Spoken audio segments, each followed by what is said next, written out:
ప్రకాశం జిల్లా పొదిలి మండలం కాటూరివారిపాలెం సమీపంలో ఒంగోలు కర్నూలు జాతీయ రహదారిపై జరిగినటువంటి రోడ్డు ప్రమాదంలో ఒక వ్యక్తి అక్కడికక్కడే మృతి చెందాడు.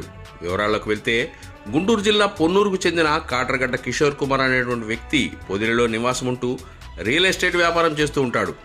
ఒంగోలు నుండి పొదిలి వైపు వెళ్లే మార్గంలో రహదారి ప్రక్కన ఒక టిప్పర్ లారీ ఆయిల్ ఆగి ఉండగా వెనుక కాట్రగడ్డ కిషోర్ కుమార్ అనేటువంటి వ్యక్తి బైక్పై వస్తూ ఢీకొట్టడంతో తీవ్రంగా గాయపడిన వ్యక్తి అక్కడికక్కడే మృతి చెందాడు. సమాచారం అందుకున్న ఎస్ఐ పోలీస్ సిబ్బందితో కలిసి ఘటనా స్థలానికి చేరుకొని పరిశీలించి కేసు నమోదు చేసి దర్యాప్తు చేస్తామని తెలిపారు.